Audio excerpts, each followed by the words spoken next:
It was very interesting. I have to go with me to the grave. I did have a look at some other files, which I thought were extremely interesting.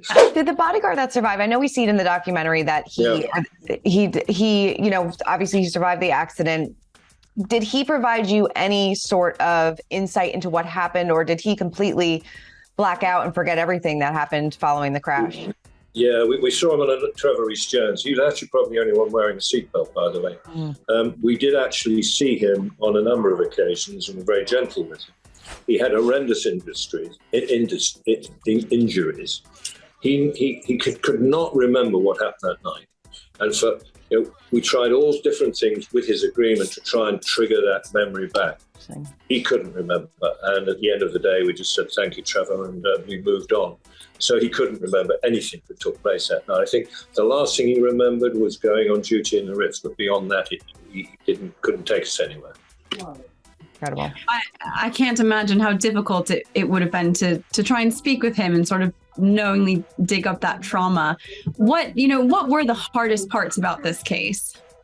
I think the hardest parts were that you're dealing with something which was, 6 years before we took on this kind of case, of bringing the car back from the French jurisdiction, of dealing with a legal system which is totally different to the system we've got here, of getting good relationship with the Brigade Criminale, because I like to put myself in other people's positions. And I think if I'd have been, head of Scotland Yard at the time, or Commissioner of Metropolitan Police, and they came over to re-examine what we did, I'd have been a bit touchy about it. And it took a long time to get trust with the French authorities, both legal authorities and the detectives who actually did the original inquiry. But we got there in the end. And my relationship with the Brigade Criminale, we got on extremely well. And she said, you've got to do a job. And that's what we had to do. But it took a long time to bring that car back from France, from Paris, and allow us to do that back so we could re-examine it. And we re-examined it by using surveyors, photographs, computing modelling. First time it's ever been done in the world with a transport and search laboratory. So we knew exactly what the dynamics of the car were when it was going down in the tunnel. We knew that whoever was driving it could have been a top racing driver would have found it very difficult to control that car. It wasn't a modern Mercedes, it was an older one, even if it had the traction devices. And I went on a test of this in the on an airfield in England with one of our police drivers when he actually removed the traction devices, which this didn't have, and take it from me.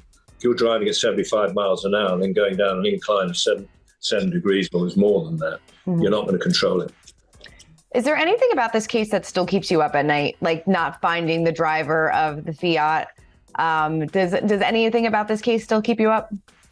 No, and we have, of course, the circumstantial evidence which the Brigade Criminale done, and we kept working on it as well, that we do have circumstantial evidence of who was in that car. And it was a security officer that night. We know because he changed the colour of the car the following day. He had a big dog, which was at the back. Witnesses put that there. He was there coming from his work or whatever it was. He has, because of the possible criminal allegations against him, and the longer it's gone, I can understand him not wanting to come forward and saying he was there. But he didn't cause the accident. The car went into him. Now, there is circumstantial evidence for us to say he was there. However, going back to my test, there is no pure evidence, absolute evidence he was there. So we're very careful about what we say about it. And although people have been to his front door, knocked on his door and all this, that and the other, you've got to be careful about putting firm facts, which are not firm facts, in front of the public. Right. That makes sense. You were given a significant amount of access to MI6 documents during the investigation. What were you looking for in those documents? And, at what point did you realize that the investigation was complete? Well, we spent, I think it was 7 days in all, probably more than that. I was in there myself, I think, for 3 or 4 days, if I remember rightly. And we were given unprecedented access to all of the records. I was looking, and we were looking, we were looking for any evidence that they had got on Diana, that they were actually looking at what she was doing, surveying her, and so on and so forth. And we found none. It was very interesting. I have to go with me to the grave. I did have a look at some other files, which I thought were extremely interesting. But no one's going to get that out of there, I can assure you. And neither Dave Douglas, who was with me, I said, that's it, So no, we had unprecedented access. And bearing in mind what my experience in Northern Ireland, which, involved securing evidence, secret evidence, I don't think anyone would have tried to keep anything away from us, because if that had happened, then we would have arrested people for obstructing us in the course of our duty. Going into those,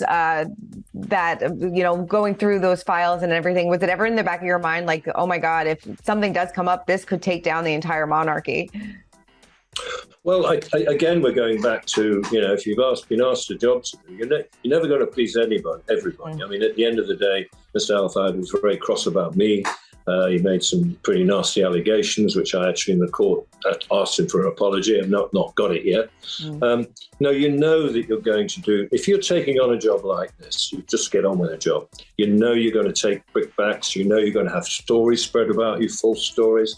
When I did the Northern Ireland inquiry, I had to take the press, we had to take the press, myself and the team I had over there, had to take the press to court, and we won 2 libel cases, substantial sums of money. The money I got red circle waiting for the next time it happens, because I'm going to go, I'm not going to take any nonsense, especially when I know it's a pack of lies. And there'll be a lot of people around who try to discredit you, particularly me. If I'm leading an inquiry, you discredit me, you discredit the whole of the inquiry.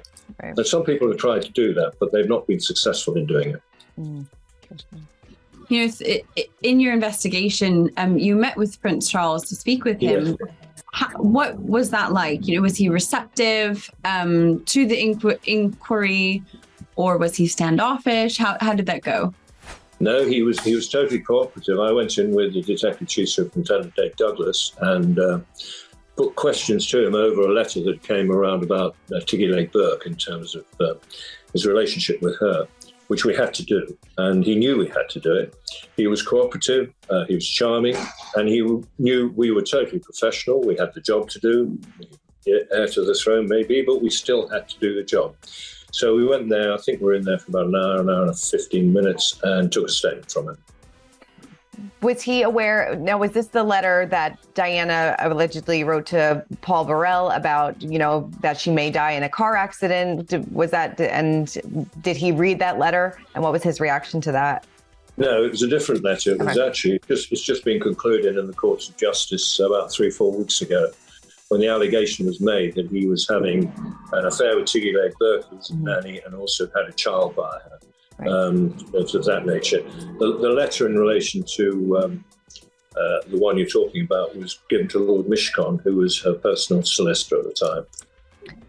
Did that letter raise any red flags to you at the time? Well, yes. It was given by Lord Mishcon to my predecessor, Commissioner of the Met Police, head of Scotland Yard. And when I became Commissioner in January 2000, he showed me the letter and said, this is what it is. Lord Mishcon said that he thinks she's paranoid, shouldn't take any notice of it. However, when there was a coroner appointed, I immediately made sure that letter was made to that coroner, had to look at the causes of death, and then subsequent, of course, we were appointed to do an investigation. Lord Mishcon, who was her solicitor, remember there is legal privilege in relation to a client and the solicitor, was very generous and made 3 statements, which I took personally in relation to the letter. And he never veered from his view that this letter was because she was disturbed at the time, whether Bashir in his interview had done that. We know it certainly affected her mental state. So that was part of it. But he was absolutely adamant that there was something of a paranoia around all of this. And we were very, very determined to bottom that as well. For more news, content, and exclusive interviews, make sure to hit the sub, like, and bell button down below and visit usmagazine.com.